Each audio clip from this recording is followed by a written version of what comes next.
Sige po, ating umpisahan sa pamamagitan ng panalangin. Let's pray.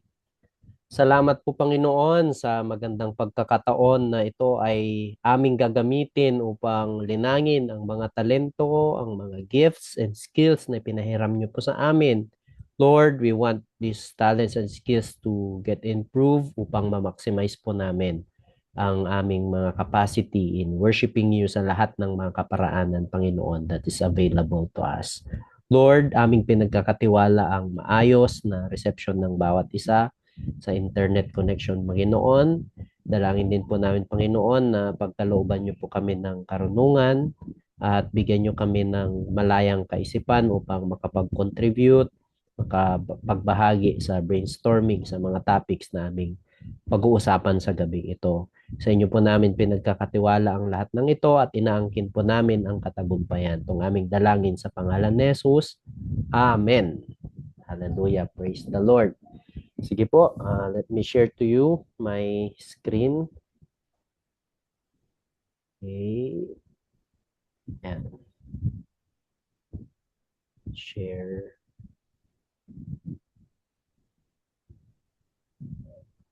Aha.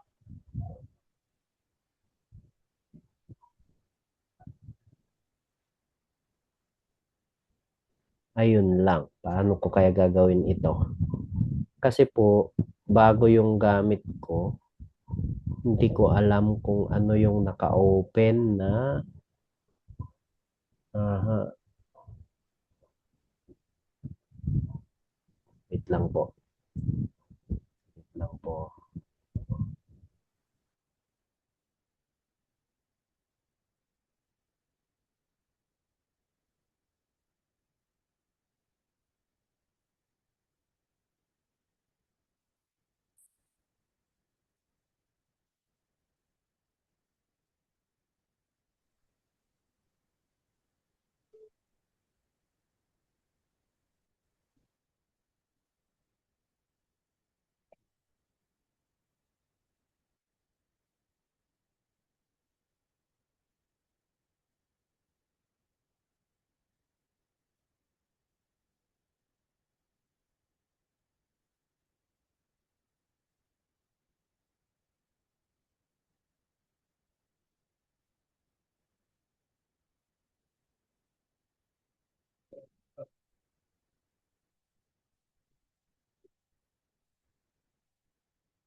Hindi po nag-a-appear yung full screen. Pasensya na po kasi humiram lang po ako ng computer. Sige, ganito na lang po. Ano po? Yan. Sige po, ang ating topic is about live streaming and media. So watch out for our topics on the latter part of this section of our session tonight kasi there are some what we call that debatable topics that we are to discuss sa atin pong subject sa gabing ito.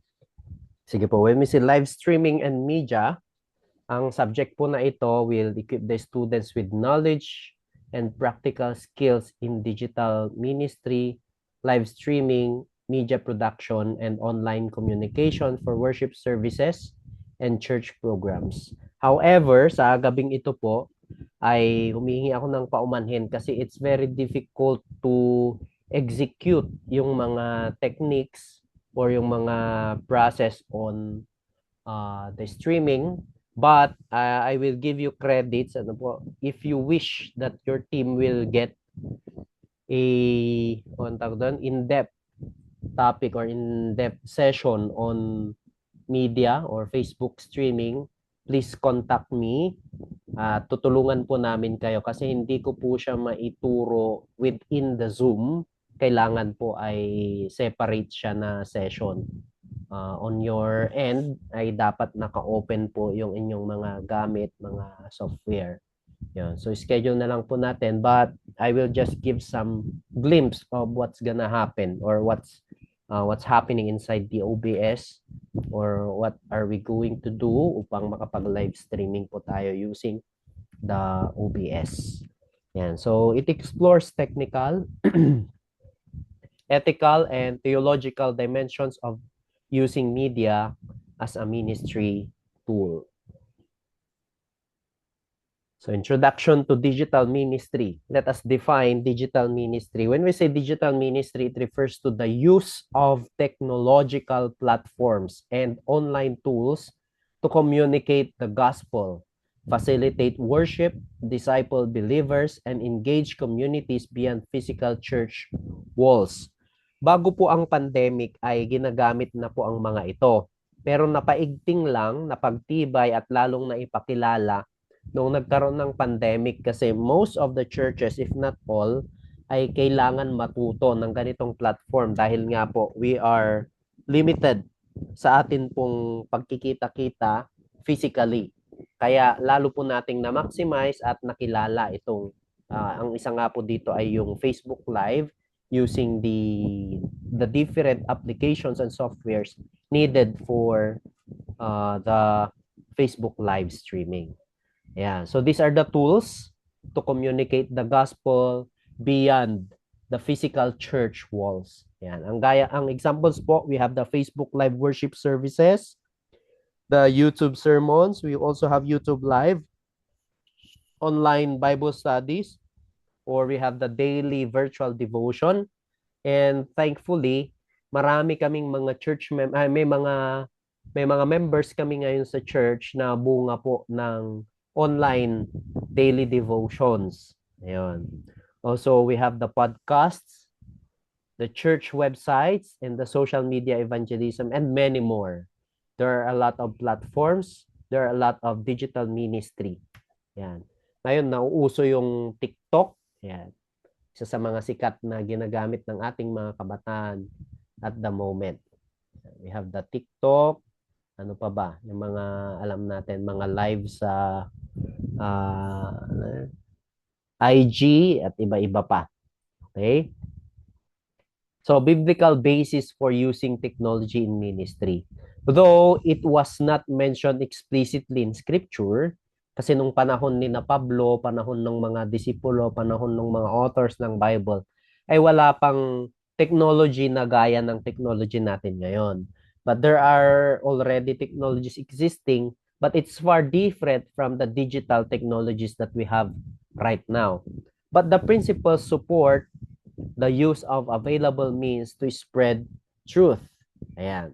So let us use some of the scriptures na pwedeng nating basihan bakit pwede nating gamitin ang tinatawag nating media or the digital tools. Matthew 28 verse 19 to 20. Go therefore and make disciples of all nations. Ayan. Kay Pastor Eric ko narinig ito. I hope nandyan siya to give some insight. Bibigyan natin ng chance later on to explain more na ang nation na tinatawag dito ay hindi lang yung literal na mga bansa, mga lugar. Pero ang sinasabi po na nation ay kung sino yung mga ka-close natin, sino yung mga lagi nating kasama like in our workplace, in our school, in our neighbors, it could be our nation. Ayan. So technology expands the reach of ministry. And also in 1 Corinthians 9:22, I have become all things to all people, adapting the methods while preserving the message. Sabi po sa ibang translation, sa NLT, sabi po ni sabi po sa 1 Corinthians sa NLT, when I am with those who are weak, I share their weakness. For I want to bring the weak to Christ. Dito po sa part na ito, yes, I try to find common ground with everyone, doing everything I can to save some. Yun pong common ground, yun po yung tinutumbok dito, yung common ground. Ano ba yung pwede nating gamitin na pang-reach out sa ibang tao? Sige po. So, Pastor Eric, nandyan po ba kayo? Can you give us some insight of the thought about dito po sa nation na ito? If you're available, pero kung hindi ay okay lang po.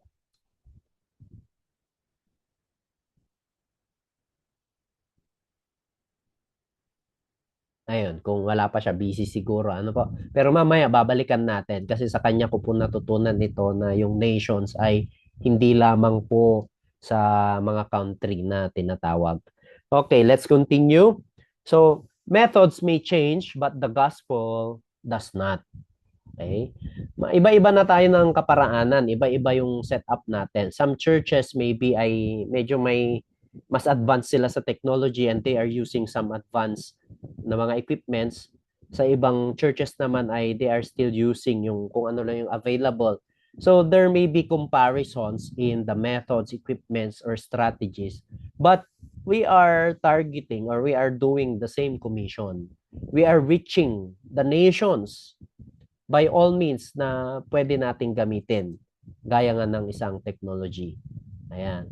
So, meron pa ngang mga arguments na some of the groups ay hindi nila daw sila gumagamit ng musical instruments, wala tayong magagawa doon. Kasi kung yun ang part nila or yun yung way nila na mapapurihan ng Panginoon, wala tayong magagawa doon. Ano?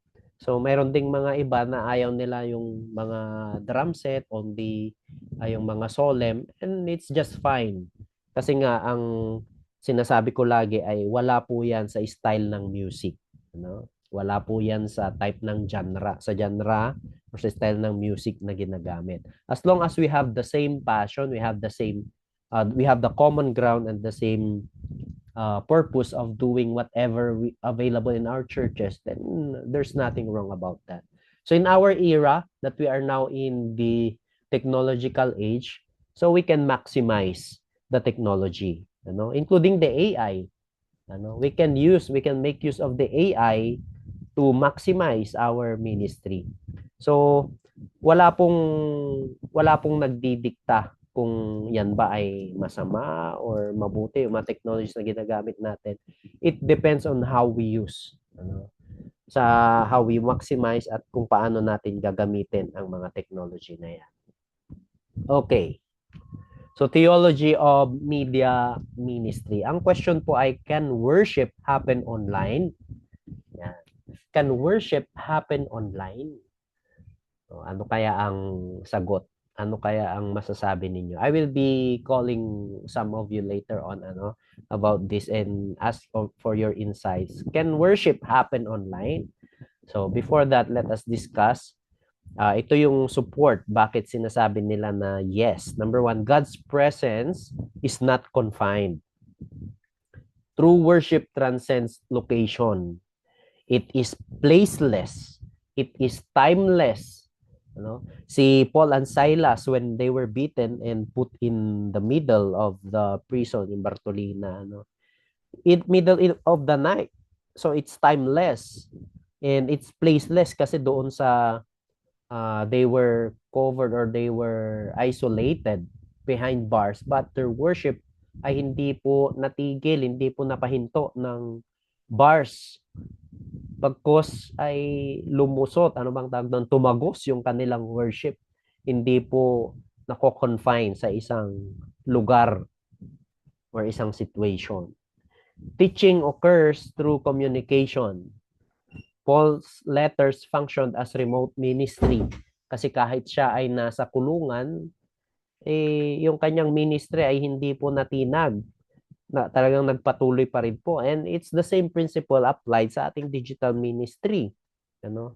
Na kahit malayo yung mga kapatid natin, they can still watch, they can still join the service, the worship, they can participate na kahit na hindi sila kasama sa ating lugar, though they are in different places.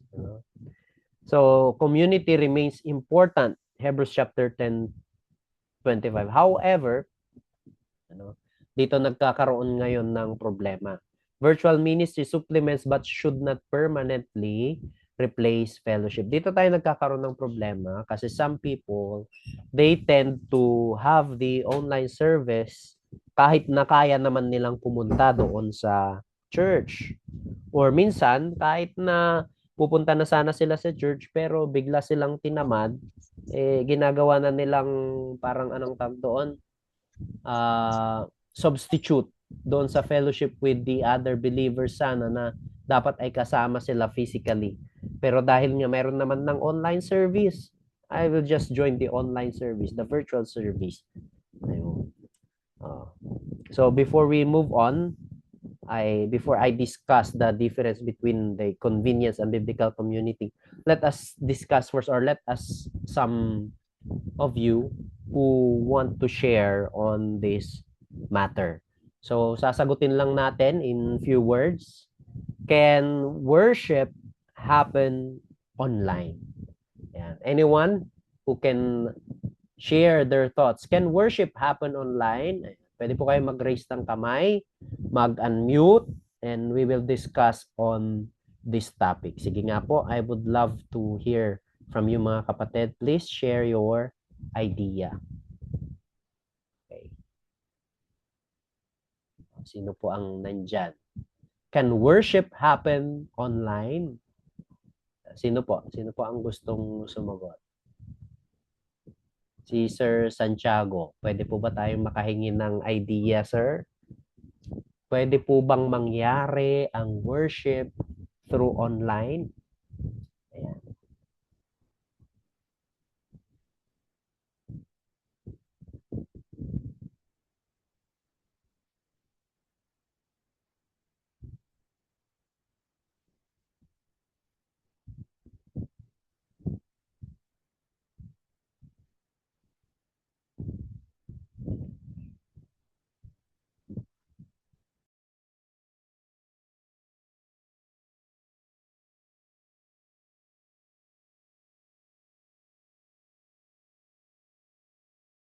Sige, while waiting for the answers, let us see kung ano yung sinabi ni ChatGPT about dito sa nation. Ano? Ito yung sagot ni Pastor Eric, bakit yung nation ay hindi limited sa area. Ayan. Basahin nyo na lang po. Ano? Ayan. I-copy nyo, basahin nyo. Go therefore and teach all nations. The word na nagamit ay ethnos. Hindi lang po siya tumutukoy sa political countries, pero ang ethnos sa Greek can mean people, group, tribe, culture, community, or those sharing a common identity, language, or way of life. Ayan. Kaya nung sinabi ni Jesus, go therefore and teach all nations, ay sinasabi niya na hindi lang yung geographical borders.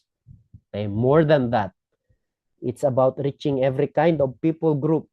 Sa konteksto natin, this can also apply missionally to modern communities gaya ng ating netizens, yung sa social media natin, online gamers, teachers, call center workers, fandom communities, workplace, student communities, digital tribes, at marami pang social groups. Hindi lamang po literal na ethnic nations, pero kung yung group of people that sharing common ground, yan. So your nation could be your mission field according to your people group. Your workplace may be your nation, your online community may be your nation, your campus may be your nation, your professional circle may be your nation, your digital audience may be your nation. Ayan. So the Great Commission is not only about location but also about people groups God has positioned you to reach. Ayan. Thank you, Pastor Eric. Thank you, ChatGPT. Alright. Sino po ang pwedeng mag-share doon po sa tanong natin? Can worship happen online? Anyone who would like to share?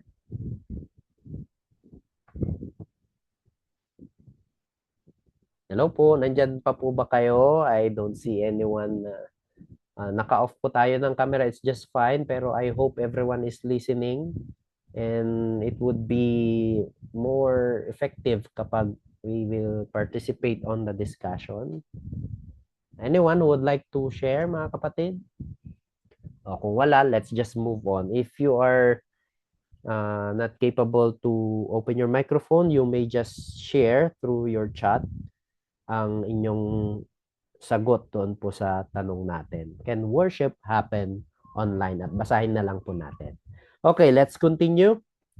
So, lesson 3, components of live streaming systems. Ito po ay mga basic lang po. You can expand yung ginagamit natin na mga equipments. We have the camera for the video, audio sources, which is the mixers. Yeah, the mixers number 3. Audio sources, it means kung sino yung nagsasalita, tumutugtog, or anumang ginagawa nandun sa stage na kailangan natin i-capture ang sound. Yan, yung audio sources. Could be the instrument or the people. The mixers, then the audio interface that translates the analog sound into digital sound para ma-process natin in our application. And lighting. Ayan. Consider natin ang lighting kasi iba po yung itsura doon sa actual na church natin kaysa doon sa itsura natin on the digital. Kaya kailangan din natin ang lighting for our faces or the area or the stage.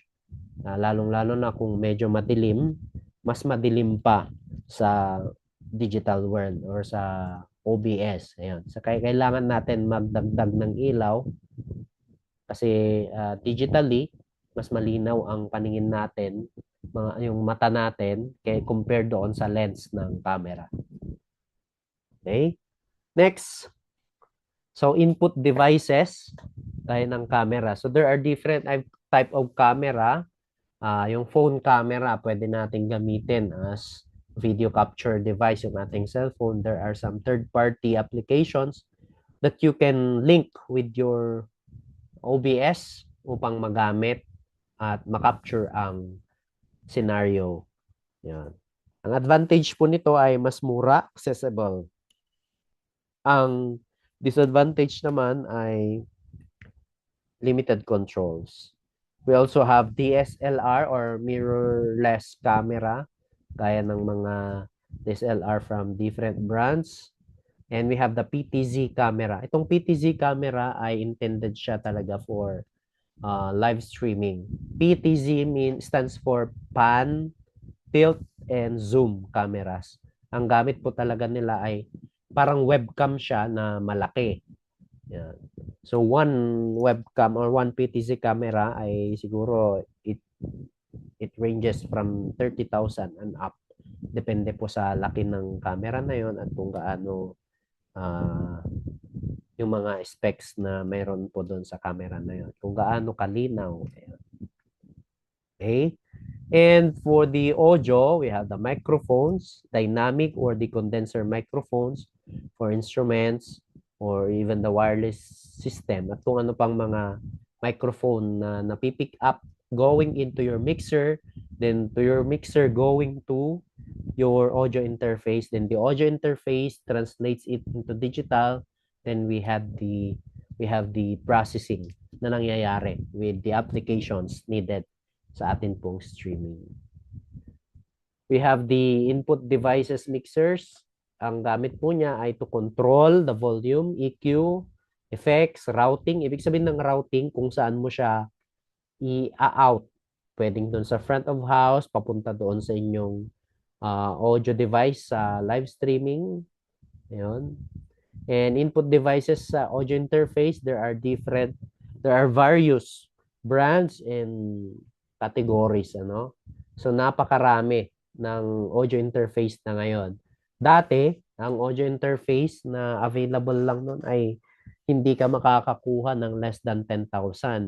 Pero as time goes by, lalong-lalo na nung nagkaroon na ng pandemic, meron na tayong nabibili actually na parang 500, 800 yung sound card na available. Dati wala yon, pero nung nagkaroon na nga ng pandemic, yun din ang nagkaroon ng innovation on the audio interface and it was made available to the people. Ayan. So meron na tayong mabibili na magandang audio interface kahit na mababa lang ang budget natin. Okay? Ayun. So input devices, audio interface. Bakit audio interface ito? Input devices sa light na po ito. Ano? So poor lighting reduces perceived quality. Parang mayroong mga noise, parang may mga lamok-lamok na lumilipad sa camera kapag low yung lighting natin. So maraming klase ng light, maraming klase na pwede nating gamitin. Pwedeng pang spotlight, pang backdrop, at iba-iba pa. Pang fill, ganun. Alright, so streaming software ay ang madalas na ginagamit natin ay the OBS Studio and the StreamYard. For the other software, I haven't tried it yet. So I will just show you something about OBS. Excuse lang po.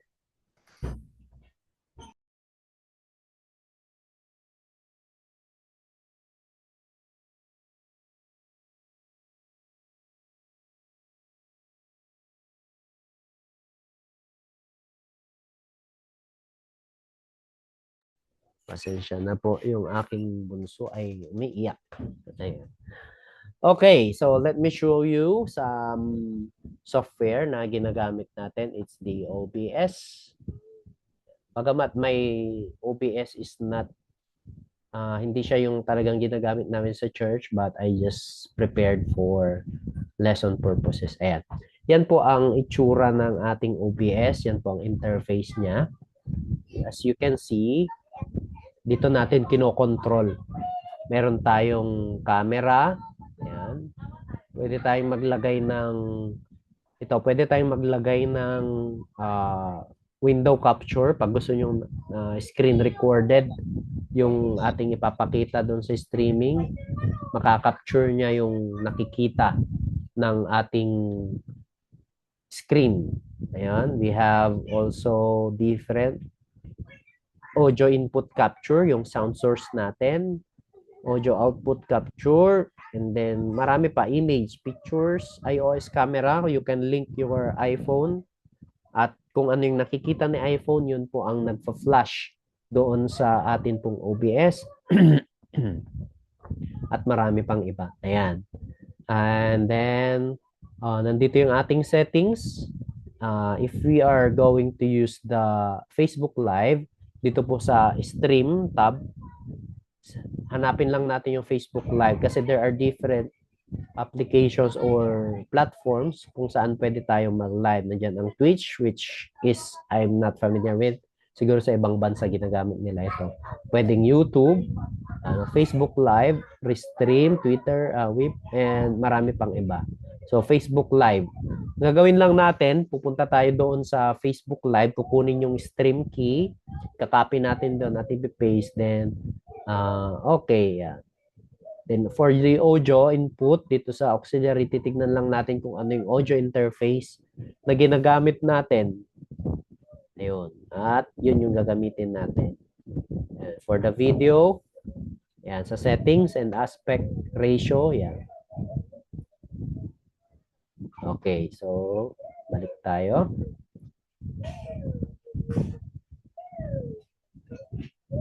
Yan. So, ayun, yun yung sabi ko, I could not give you an example kasi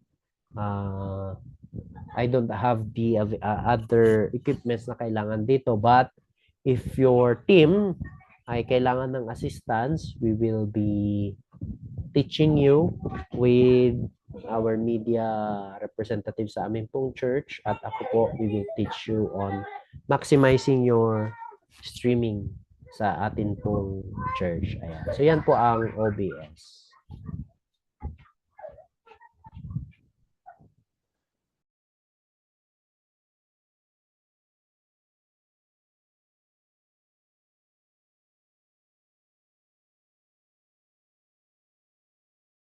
Okay, tuloy po natin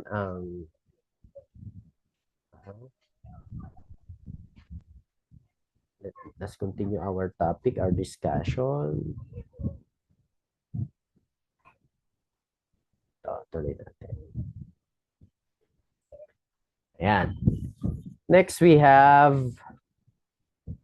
OBS Studio Basics. Ayan, naipakita na natin. Ito, hindi natin maipapakita ng maayos kasi kailangan natin yung actual na live streaming. Okay, next. Yan, audio for live streaming. So, tandaan natin yung importanteng concept that the house mix ay hindi siya equal sa broadcast mix. Like, maganda naman yung tunog doon sa inyong actual service. Pero bakit yung tunog ng ating live streaming parang yung boses ng mga singers ay parang nilalagaring yero, ano? Ayun, so magkaiba po yung output doon sa atin pong actual na service compared doon sa broadcast mix. Kaya very advisable talaga na kapag mag-live streaming tayo, if you can afford, ay gumamit ng digital mixer which is equipped with multiple outputs, or kung wala namang digital, you can use the analog but you can use the subgroup or the submix na tinatawag para makontrol individually. Kasi maaaring doon sa actual na performance natin, malakas si gitara doon sa church natin. Pero pagdating doon sa live streaming, mahina pala, hindi naririnig, ganon. Kaya kailangan merong separate volume going to the house and going to the broadcast mix. Ayun. So ang house mix ay for the congregation and broadcast mix ay for online viewers. At saka mas halata yung intonation ng mga singers doon sa ating live streaming. Okay? Some common live stream issues ay may nag-echo, may nag-feedback, distorted, low volume, latency, and noise. Ayun. So you may share, those who are using the Facebook live streaming already, you can share the concerns with regards to your streaming and we will try to troubleshoot in a while. Ano? If you have concerns, gaya ng low volume, pero paglalakasan naman natin, magki-clip. Ano? Aabot siya doon sa red line. So, paano natin gagawin? Paano natin palalakasan na hindi nagki-clip, hindi clipping? Yan. Okay, let's continue. Camera techniques. Ayan. Meron tayong mga camera techniques. Wide shots, medium, close-up, movement, composition, rule of thirds. Ayan. Example, yung wide angle, big sabihin, wide yung nakukuha niya. Pwede yung kunin mula sa drummer hanggang sa pinaka gilid. Yan, yung kuha lahat ng stage. Yan. Ang medium naman ay pwedeng si pastor lang, and testimony or close up yung mukha lang. Yung talagang naka-close up yung mukha. Ayan. Yan. At marami pang mga technique sa camera. Ituturo din po namin yan pag nagpa-schedule po kayo ng special discussion sa inyong mga team. Okay, di sila halos nagkakarinigan sa in-house, pero pag pinakinggan sa live, maririnig silang lahat, pati kung sino ang wala sa tono, unless gagamit sila ng in-ear. Yes, tama po yan, Pastor. Kasi meron tayong tinatawag na conundrum, nakakalimutan ko na yung speaker conundrum, na naririnig kasi natin both yung sound na nanggagaling doon sa amplifier din natin. Kaya feeling natin kasi minsan malakas na kasi naririnig na natin yung amplifier. Pero doon sa tag dito sa streaming natin mahina pala. Yan. Tsaka litaw na litaw kasi naririnig natin lahat.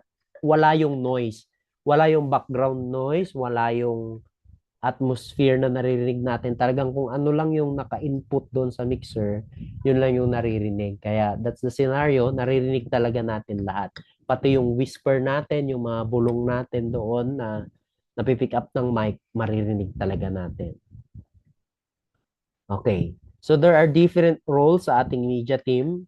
Kaya hindi po pwedeng isa lang or dadalawa lang ang media operators or media personnel natin. Kasi these are the possible positions at marami pang iba. Meron tayong producer who is responsible for the overall production team ng ating live streaming. We have the camera operator, the audio engineer, the graphics operator, stream director, lighting operator, and social media manager. Ano yung trabaho ng producer? Yung overall, tinitignan niya lahat. Camera operator, in charge sa mga camera. Audio engineer for the sounds. Graphics operator, siya yung nagsasabi kung ano yung dapat idagdag, ano yung mga ilalagay na mga floaters natin dyan, mga lower thirds, etc. etc.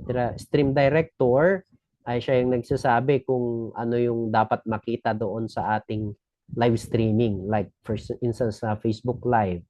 Ayun. And sa lighting operator, madilim dito. Yan. Social media manager, same with the actual na ginagamit nating software for streaming. Ayun. Okay. Okay, so pinaghiwalay ang multimedia at technical support ministry. Ano po yung mga nakapaloob po sa technical support po natin? Kasi maraming technicals eh. Sa sound po ba ito, Sir John Opo, Paul? yun po yun. Yung audio tech po namin ay pinaghiwalay po namin yung multimedia at saka yung audio tech po namin. Ayan. Pero most of the time, magtatabi po sila ng table. Tama Opo, po ba? Ayun. opo. Kasi meron ding direct communication ang technical at saka multimedia. Kasi Opo. doon sa diagram natin or meter natin doon sa OBS, maaring pumapatak siya ng malakas na pero mahina pala in actual. Kaya pwede niyang sabihan yung media or yung audio. Ayun. Yes po, yan. Separate siya pero subgroup siya ng under din siya. Ang main category po nila ay sa ano po, sa music ministry, lahat po ito. Sa music ministry po namin kasi magkasama ang music and media kasi hindi talaga pwedeng paghiwalayin lalo na yung mga nag-ooperate ng lyrics. Kaya yun yung main category, main ministry, music and media, pero merong subgroups gaya nito, multimedia and technical. Iba rin po yung camera operators and lyrics operators. Ayun. So marami, ano po, hindi po kakayanin ng iisa or dadalawa lang. Sa multimedia pa lang, marami talaga. Ayun. Thank you for sharing, Sir John Paul. Okay, tuloy natin.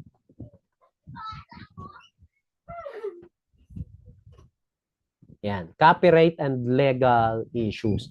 May mga na-encounter ba kayo na during live streaming ninyo ay nag-mute yung inyong Facebook Live? Ang one of the issues bakit ang common na issues bakit nag-mute ay merong na-detect si Meta or kung ano mang software ang gamit ninyo na pinatugtog ninyo lalo na kung kayo ay mahilig na may mga dancers kayo and they are using yung mga kanta, talagang madedetect ng media yan, ay ng Meta. So, ano ang possible solution po natin doon para hindi ma-mute? Bago nyo gamitin yung music, i-transpose nyo po siya. Pwede yung pataasin or pababain.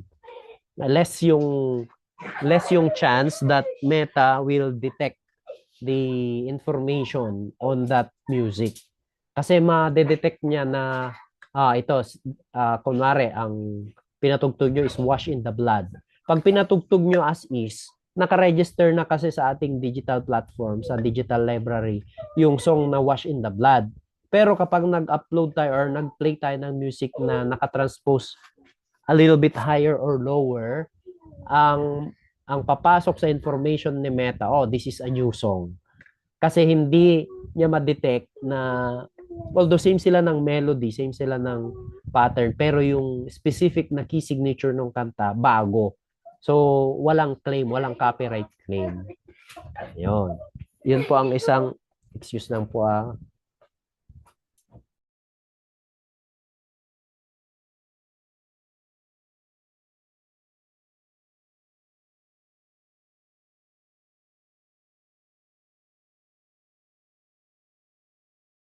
Ayun. So, yun. And ano ba itong CCLI? Parang Christian Library. I forgot the term. Pero kung gumagamit po kayo ng Song Select, yan po yung parang library for the Christian Christian songs. Okay? Search ko lang po, CCLI. Nakalimutan ko yung term, yung meaning. CCLI meaning Christian Copyright Licensing International. Ayan. Lahat po ng mga Christian songs na sikat, lahat ibang bansa, no? Dito po natin pinapa-license upang sa atin yung copyright. But in the Philippines, ano po? In the Philippines, parang nabasa ko lang lately na kung ikaw ay mayroong original na composition or original na creative works, hindi mo na kailangang ipalisensya. Basta mayroon kang proof na ikaw yung gumawa, like ni-record mo, hawak mo yung mga original na lyrics, pinaggawan mo ng lyrics, or original raw file ng recording mo, pwede na po yun. No need na ipa-register mo. Ibig sabihin, ikaw na talaga ang may-ari nun. But for security purposes, kaya lang naman tayo nagpapa-register sa IPOFIL at saka sa ano bang tawag doon, National Library para mas safe. Pero according to the rule or batas natin, merong law na hindi na kailangan na ipa-register kasi ikaw na talaga yon. We will go back on that later on. Hanapin ko yung article. Kasi po, bakit ko nalaman ito? Kasi one of our requirements dito sa akin pong subject sa masteral is kailangan namin ipa-copyright yung mga kanta namin bago isubmit sa aming prof. Then nag-inquire ako sa mga kasamaan natin sa Philcom at sila yung nagsabi. Then binasa ko yung article, oo nga, ganun nga, hindi na kailangan. The reason bakit natin i-register sa National Library para doon natin i-store, doon natin, kumbaga doon natin ipapasif, safe keep, ipapatago. Okay? Para pag sinearch nila, yung pangalan mo mag-appear na ikaw talaga yon ang may-ari. Yun. Ayun. So, copyright and legal issues. Alam nyo po ba na bawal din po ang i-flash yung mga kanta sa screen na walang pahintulot sa may-ari. Kaya ang ginagawa po natin ay nilalagay dapat natin doon sa ating screen yung title ng song, yung composer, at saka yung mga instrumentalist kung sino yung mga dapat ilagay doon. At hindi nyo dapat siya pina-flash na as is. Kaya nga yung Song Select, sino pong familiar sa Song Select po dito? Song Select is an app, partner siya ng presenter na app kung saan hindi mo na kailangan mag-encode ng mga kanta kasi nandun na siya mismo. Pag sinearch mo lang yung kanta, nandun na yung lyrics. Okay.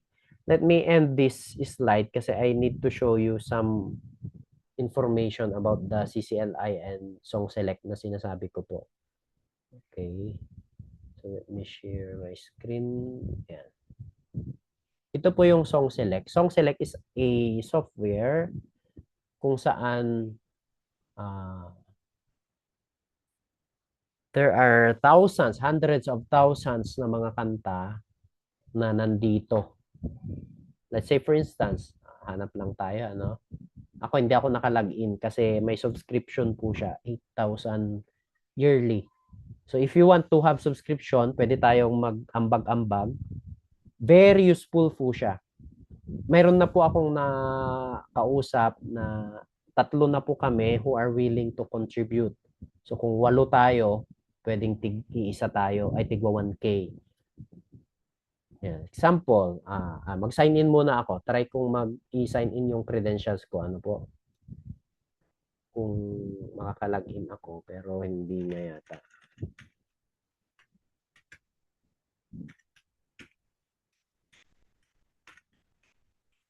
Tignan natin.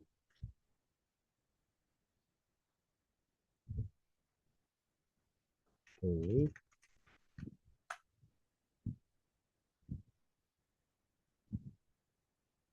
Ayun lang, hindi ko na alala yung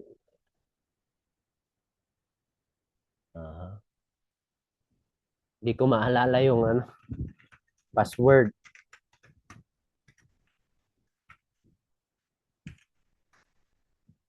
Try natin.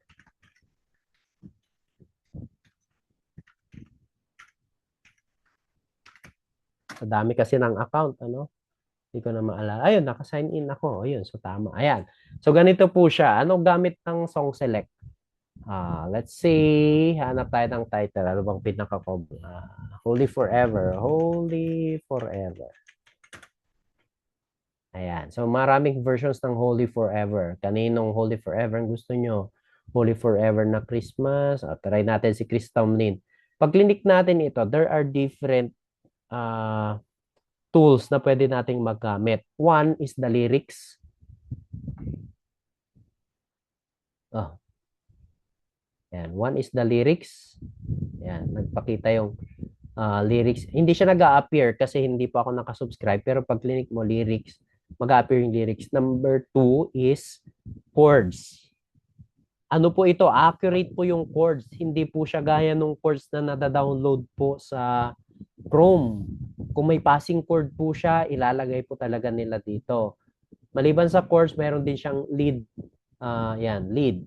Kung ano yung melody ng kanta, nakapiyesa po siya. And then, kung gusto yung kantahin ng choir, meron na po siya. SATB, soprano, alto, tenor, bass. Ayan. Tapos, may partner na mga softwares na rin po siya. Ito, free worship apps. Ang kasama po niya ay yung presenter.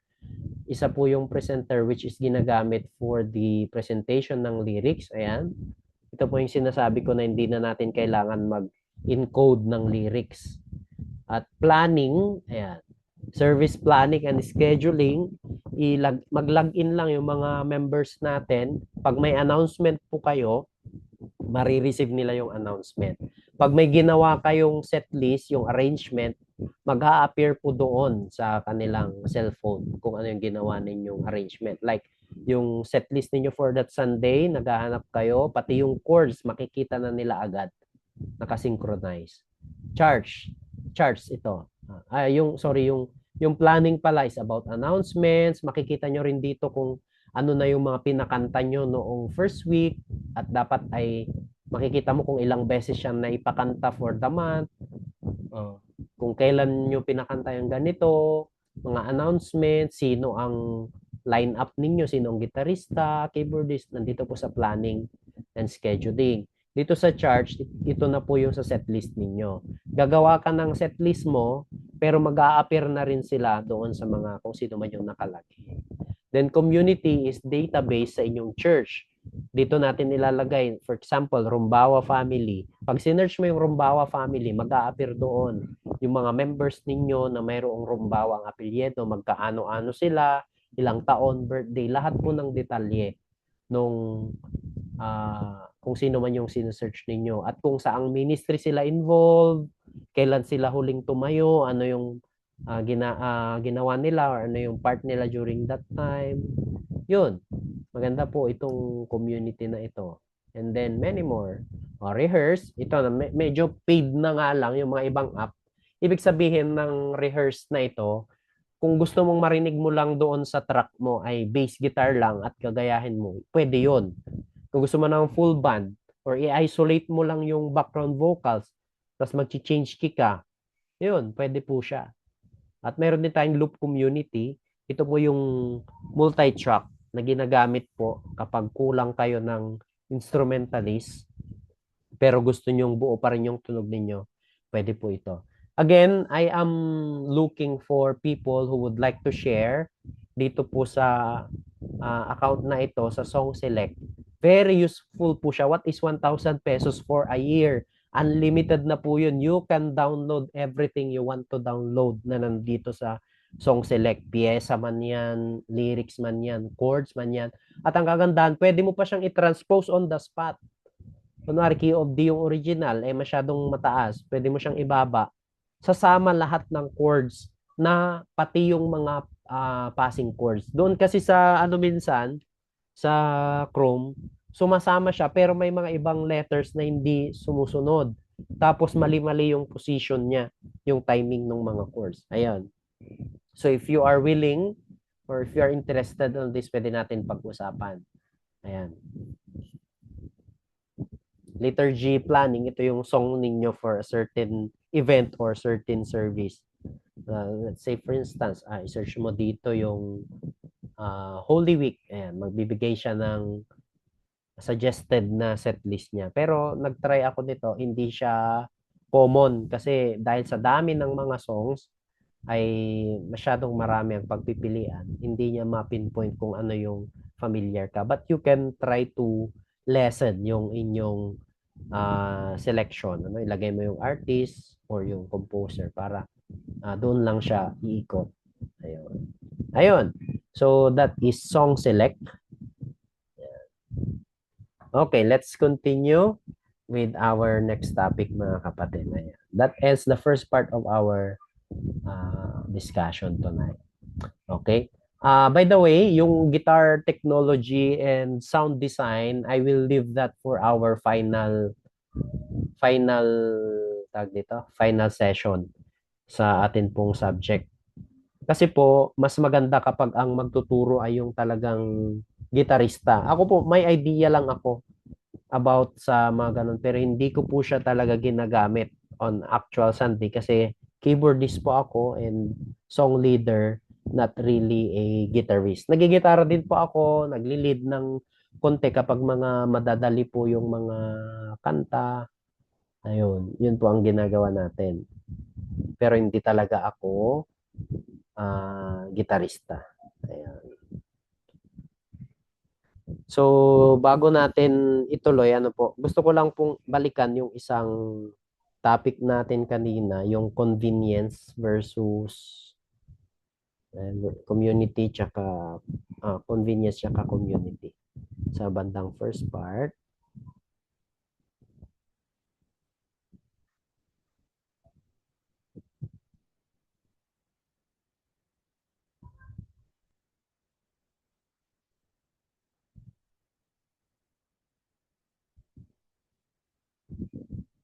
Dito po sa discussion, ano? Dito po sa discussion, difference between convenience and biblical community. Ulitin ko po sa mga hindi naka-join kanina, can worship happen online? Pwede po, pero dahil nga po prone din po yan sa mga temptations, may mga limitations. So, pag-usapan natin, ano ba ang pagkakaiba ng convenience and biblical community? Okay? Pag sinabi nating convenience, ay yung madali, yung mas mabilis, komportable, at less demanding. So kung convenience lang ang pag-uusapan, gawin na nating online lahat, digital na lang lahat. Hindi ka pa gagastos, hindi ka pa mamamasahe, hindi ka pa mapapagod. Anong example ng convenience? Sa church context, dito po yung watching worship online because living home feels inconvenient. Lalo na sa panahon natin ngayon na napakainit. Ayun, people tend to choose yung online na lang kaysa itong pagpunta doon sa church. At ito yung naging disadvantage ano po dahil nasanay sa online kahit na capable naman sanang pumunta sa church. Ayun, nasanay na. At minsan kahit wala namang reason, gumagawa na lang ng alibay para hindi makapunta. Pero at the back of his mind, di bale may online naman. Yun. Ano pa yung mga example ng convenience? Avoiding fellowship because live streams require less effort. May mga nagre-request pa nga na pwede ba nating i-live streaming or i-online yung prayer meeting. Yan, nagkakaroon na tayo ng problema pag ganun. For some people na talaga namang kailangan live streaming kasi may mga members kami na nasa abroad and they really want to join. Pero ang sinasabi ko po is pinipili na lang nila ang live streaming for the sake of convenience na kahit na dapat ay face-to-face. Ano? Hindi po masama ang online pero depende po sa motive at kung paano po natin gamitin. Consuming sermons as content without engaging with believers. Yan convenience. Yung iba hindi na sila uma-attend pero nanonood na lang ng mga sermon. Ang masaklap pa, hindi yung sermon ni pastor niya, sermon ng mga sikat, sermon ng mga kilalang mga pastor. Pagtatanungin mo kung nanood ba ng sermon or ng service sa live streaming, Wala, kasi ang sagot pinanood ko naman si ganito. Ayaw ko magbanggit ng mga pastor na kilala natin. Nanood naman ako sa ganito. Oh, narinig ko yung sermon. Well, okay yun. Pero kung meron kang sariling church at nagkakandak naman ng online service dahil hindi ka maka-join physically, prioritize natin yung ating home church. Supplement lang po yung iba. Okay? Another convenience is treating church as something to watch rather than participate in. Ang disadvantage kasi kapag watching lang. Di ka makapag-participate, di ka makapag-amin, di maririnig yung interaction. Okay? Doon sa praise and worship, habang nagpe-praise and worship, kumakanta sa live streaming, ano kayang ginagawa natin? There are possibilities, ano? Imbis na kumakanta ka, baka nagkakape ka, nagkukuyakoy doon sa sofa, nanonood, sinasabayan ng Netflix. So maraming temptations. Hindi ko po nila lahat, pero those are possibilities. So convenience often asks what works best for me, what saves time, what requires the least sacrifice. Convenience is not always wrong. Technology can help. Gaya ng mga members natin na may sakit. They cannot join physically, they can join online. Yung mga overseas workers na members natin, they are getting connected or staying connected dahil sa online services natin. May mga church members talaga kami na nagre-request na mayroon pang ang argument noon, not really an argument, pero dumating sa point na itutuloy pa ba natin ang live streaming kasi ang mga factors ay ilan lang ang nanonood, tapos wala nang operator, wala nang nagko-commit, pero may nag-request. Yun, napag-usapan namin na sige, as long as mayroong nanonood, seryosong nanonood at nakikijoin sa worship, kahit iisa lang yan, it's still worth it.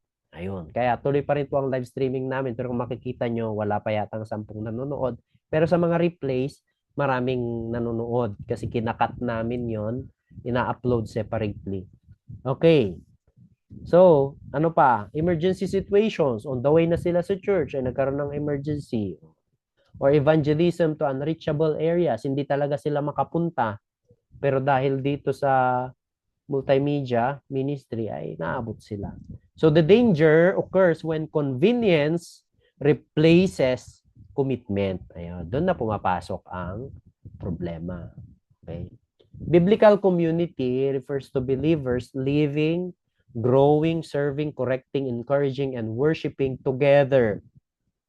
Yung church sa scripture was not merely attending messages. It involved shared life, hindi lang tagapakinig, pero tagabigay din, hindi lang receive ng receive.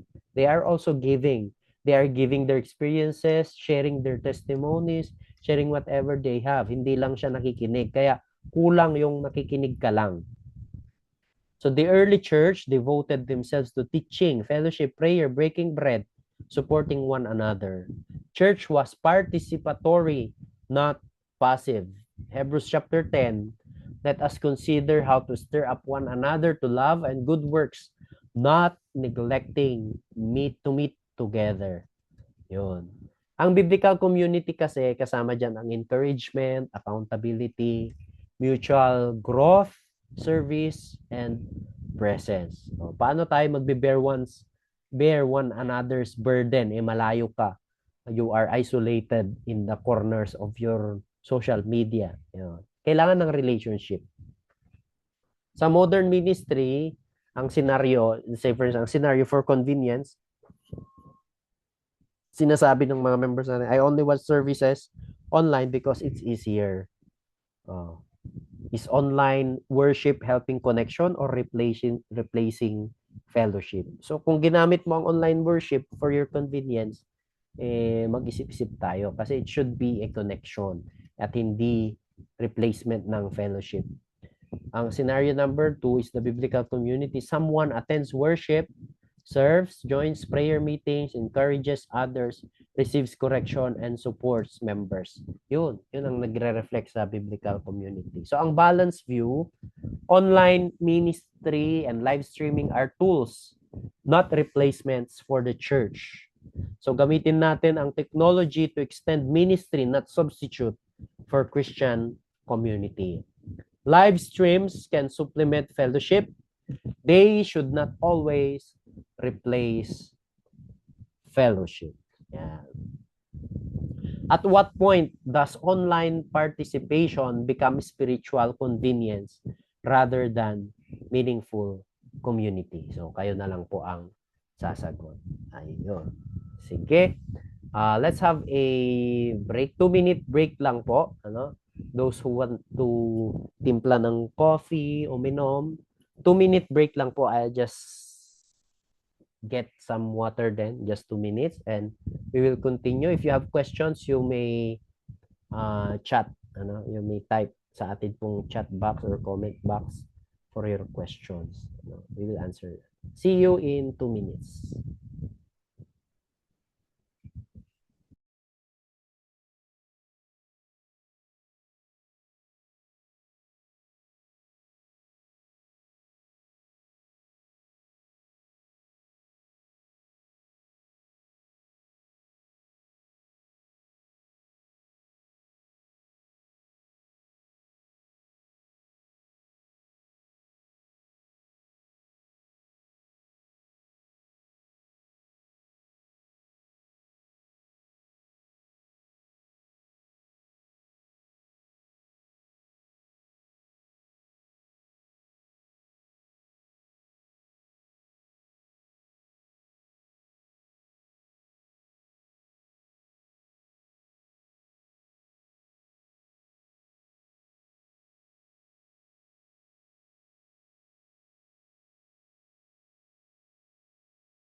Sige po, let's continue with our topic, ethics and spiritual formation. Mabilis na lang po ito. So, ang time natin is 9:24. So, mga after 10 minutes, tapos na po tayo. Okay, ethics and spiritual formation. So, ang biblical ethics ay tinuturo po niya ang truthfulness, integrity, stewardship, accountability, compassion, and justice. Yan, truthfulness means speaking and living honestly, avoiding deception, exaggeration, or falsehood. In ministry, ay i-present natin ang accurate information. Lalong-lalo na ang media ministry natin who are responsible for broadcasting what's happening inside the church. Let us be true with the information that we are sharing. Let us avoid false testimonies or manipulated statistics. Let us be honest in teaching, finances, and relationships. So truth builds trust. Dishonesty destroys credibility. Number 2 is integrity. Consistent in our beliefs, words, and actions, being upright even when no one is watching. Proverbs 11, verse 3. In the ministry, let us maintain moral consistency on and off stage.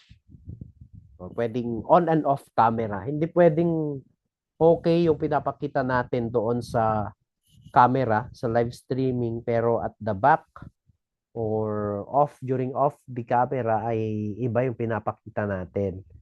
Yeah, so practice what is preached, keep commitments and promises. Character sustains ministry longer than talent.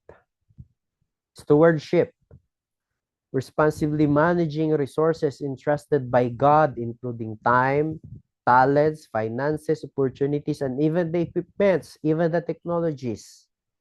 Application, let us use church resources wisely. Let us maximize the internet.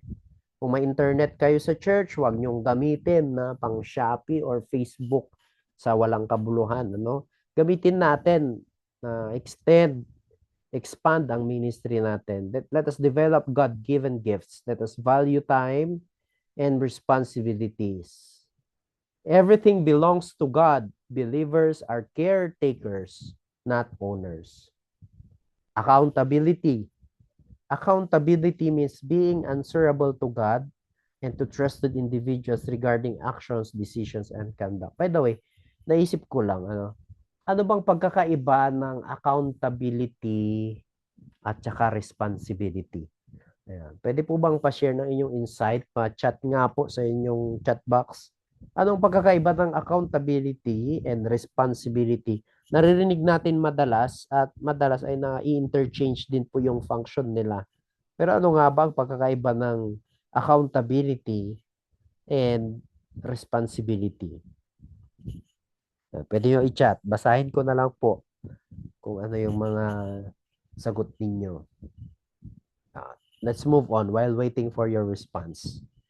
Accountability, accept correction kapag ikaw ay kino-correct kasi accountable yung mga tao sa'yo.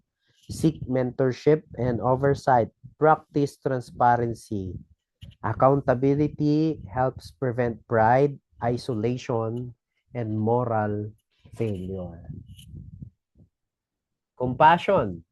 Magpapakita ng genuine concern and mercy towards others, especially those who suffer or struggle. Let us be kind and compassionate to one another. So let us listen to hurting people. Let us serve with empathy, respond with grace rather than judgment. Alam niyo yung instances na tumitingin yung mga tao sa'yo dahil nagkamali ka ng flash na lyrics. Ayun. Parang hindi ma-distinguish or hindi matukoy kung ano ang naisiparating ng pagtingin ng leader mo sa'yo dahil sa maling lyrics na naipakita. Let us compassionate those na nagkakamali kasi no one is perfect. Kahit na major pa na na kapalpakan, hindi natin maiwasan. Let us be compassionate. Compassion reflects Christ's heart toward people. Justice. Let us act fairly. Let us defend what is right and treat people with impartiality and righteousness. Act justly, love mercy, and walk humbly with your God. So avoid favoritism. Protect vulnerable individuals. Promote fairness and honesty. Biblical justice reflects God's righteousness and concern for people. Ayan. In summary, truthfulness is speak what is true. Integrity, live consistently. Stewardship, manage God's gift faithfully. Accountability, remain answerable and teachable. Compassion, care deeply for others. Justice, do what is fair and right. For the responsibility and accountability, ang responsibility is something you need to do. Pero yung accountability, it's something you need to answer of the outcome. Kung ano yung outcome nung scenario na yon, ikaw ang may pananagutan. Ikaw ang accountable. Yun po yung Tagalog ng accountability. Pananagutan. Responsibility, kailangan mong gawin. Accountability is more on the outcome. Responsibility is more on the process. Character formation. Gift is not equal to character. Skill is not equal to maturity. Talent is not equal to holiness.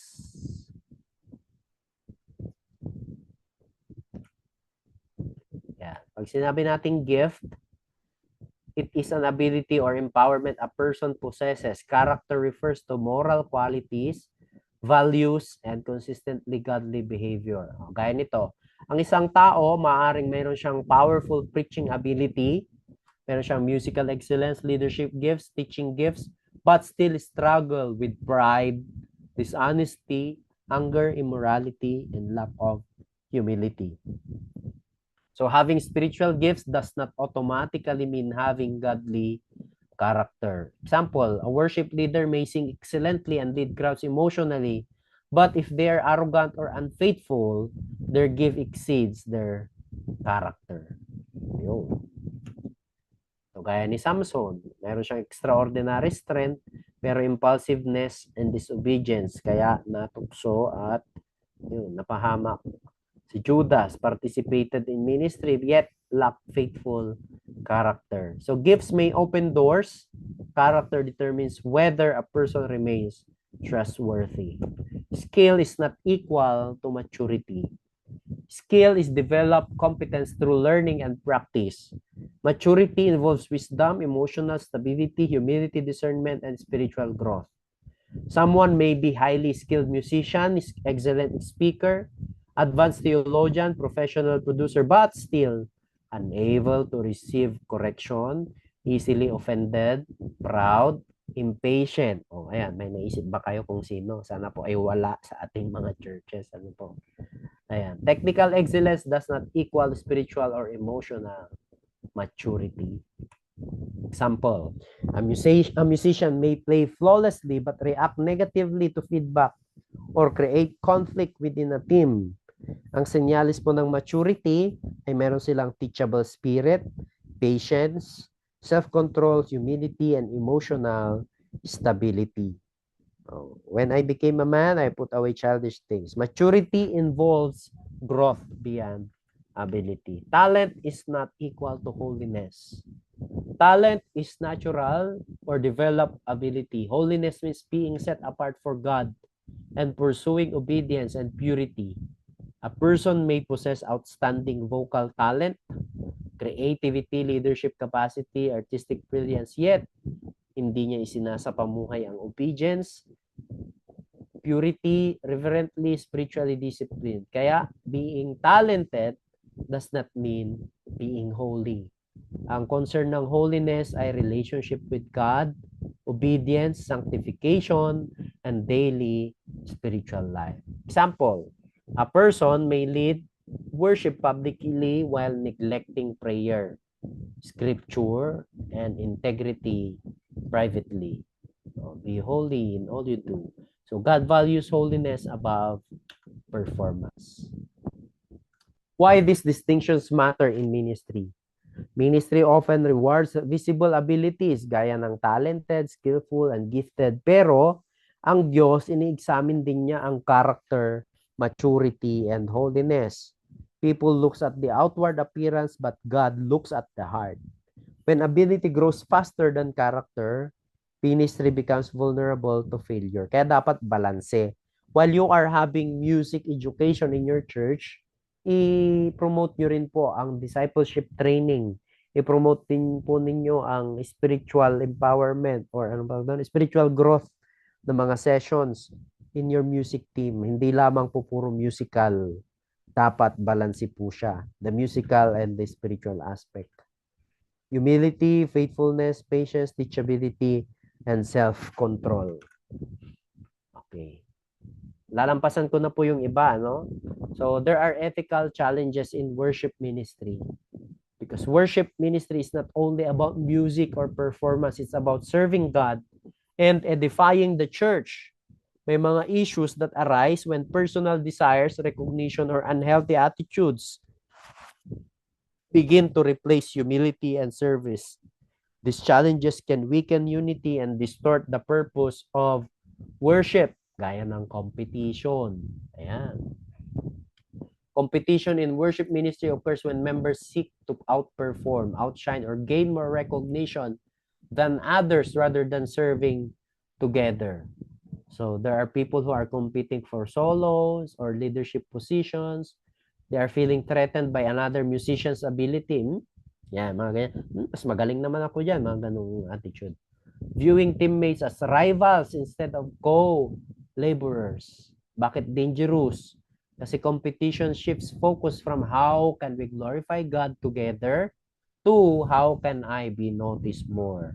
It creates jealousy, division, insecurity, team conflict. Yan po ang ating biblical principle, 1 Corinthians chapter 12. We have many parts, but each part has their own roles. So develop collaboration rather than rivalry. So how can I help others succeed in ministry? Yun yung tanong natin. Pride. Yan, pride is an excessive focus on self-achievements or abilities that leads to self-exaltation instead of dependence on God. Examples. Believing one is indispensable. May mga church members tayong anong tawag doon? Meron ba sa inyo mga church yung mga elite? Yung mga untouchable na mga members? Yung feeling nila, one program will not pursue, continue, kung wala sila. Mga ganong attitude. Wala naman po siguro sa mga churches natin. Baka sa iba yun. Ayun. Rejecting correction. Pag kinorek mo, magtatampo. Seeking applause more than worship. Gustong-gusto nilang nare-recognize. Looking down on less skilled members. Why dangerous? Pride can make gifted people unteachable. Yeah.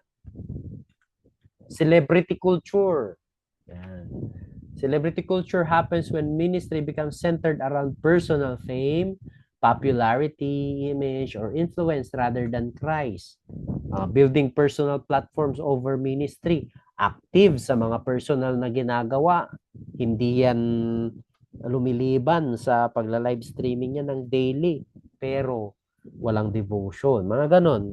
More focus siya sa kanyang personal na pag-develop sa kanyang personal abilities, individuality niya, kaysa yung mga commitment niya sa ministry.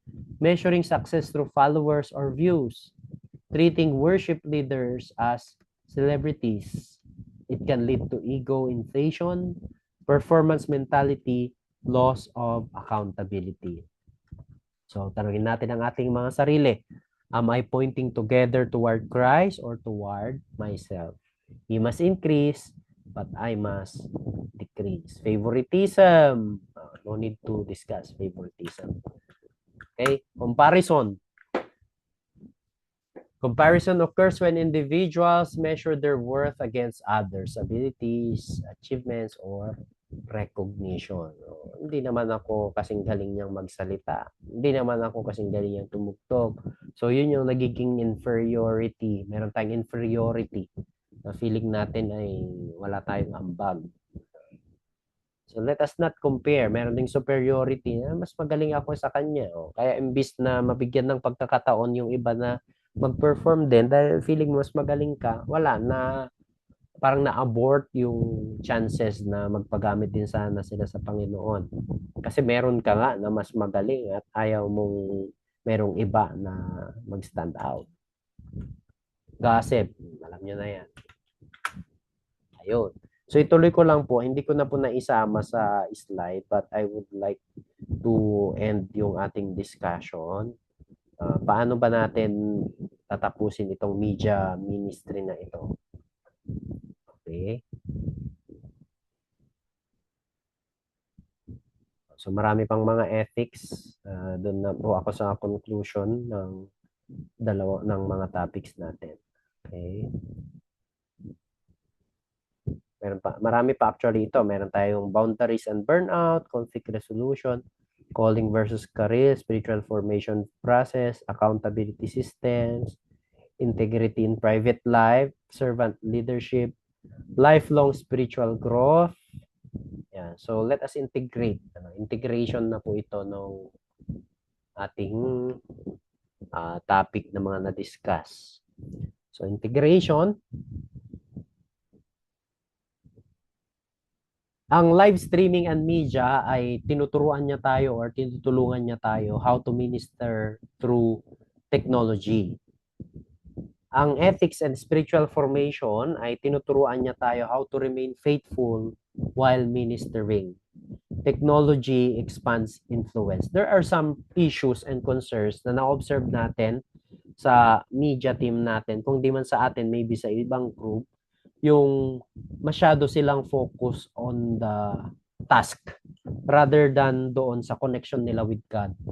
Very prone po ang mga media and music ministry, like they are more focused on the technicals, on the sound, on the physical aspect, kaysa doon sa internal or spiritual aspect.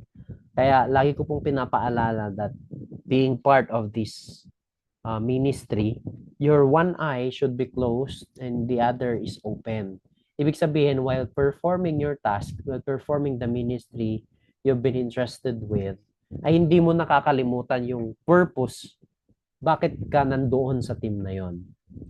So, isipin natin, yung masyado kang aware sa dapat maganda ang transition, dapat maganda yung mga slides, dapat maganda ang tugtugan. Pero nakalimutan mo yung purpose. Kung para kanino mo ginagawa yun, nagiging void. lahat ng mga ginagawa natin. No? So, a minister who masters both can serve effectively in modern ministry without losing spiritual integrity. Magaling ka nga sa music, magaling ka nga sa media, pero yung relationship mo with your team, yung how you deal with the conflicts, how you deal with concerns, issues inside the ministry ay hindi nagpapakita ng maturity. So imbalance. Ano po? Being a member of this ministry, lalong-lalo na yung media, ay dapat maging totoo tayo na on and off the camera ay yun yung tunay na dapat nating ipakita. Hindi yung nakaka-capture ng camera ang pagtuunan natin ng pansin. But the life we have even after or even off the camera, ano yung tawag dito, sa backstage, ano, hindi lang yung nandoon sa main stage, yung buhay natin off the camera, the backstage. Yun. Kaya mga kapatid, if you have some concerns with regards to media and kahit hindi lang naman sa media, no, any ministers sa different ministries, ay panatilihin natin yung ethics. And isa pa, hindi pwedeng ikaw ang operator ng media ministry sa inyong church or media, ano bang tawag doon? Media director, yung social media account ninyo director. Pero ang pinupost mo sa yung personal account ay hindi maganda. No? You are expressing the goodness of God sa inyong page sa church, pero yung personal account mo ay nagpapakita ng kabaliktaran. Ano, hindi ko na na-discuss yun. Marami pa kasi hindi natapos. Pero most of the topics na hindi ko na na-discuss ay self-explanatory na po yun. I mean, you can deal with it personally with your team. So, bilang mga members of this ministry, so dapat huwag nating kalimutan ang pagiging totoo. We are acting in this ministry because we know that we are capable and at the same time, we are karapat-dapat. Ano bang tawag doon sa karapat-dapat? You are worthy. Kasi yung pinapakita mo doon sa media ministry is the same life you are showing to the people even outside the media world. Ayan. So, ayun, hanggang dito na lamang po nagtatapos ang ating discussion for our topics for tonight. So, we still have one more subject. That's the guitar technology and sound shape wherein dito natin pag-uusapan ano ba dapat ang tunog ng isang gitarista sa church. Kasi there are different tones na ginagamit ng isang gitarista, lalong-lalo na nagsilabasan ang maraming gadget, pero hindi lahat ay applicable in the church context. Ayun. So before I end, is there any question so far? Can we open our camera at tayo po ay mag-picture taking na mga kapatid. Habang iniisip nyo kung may tanong man kayo, you may now share your question. Kung wala ay okay lang po.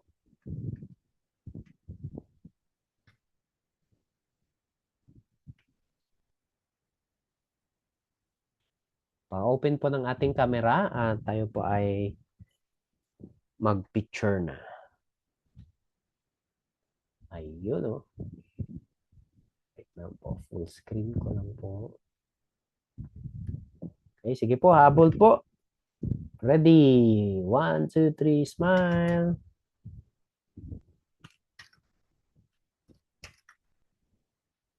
Isa pa po. 1, 2, 3, go.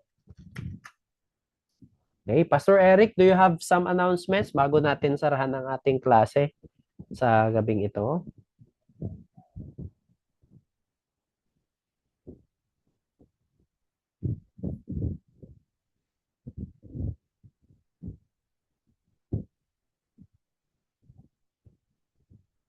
Pagod yata mag-bike si Pastor. Announcement po.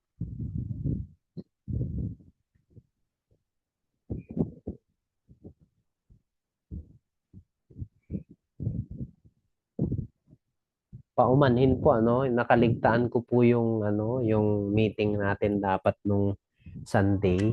Kasi po may bigla ang offer po sa akin, share ko lang po.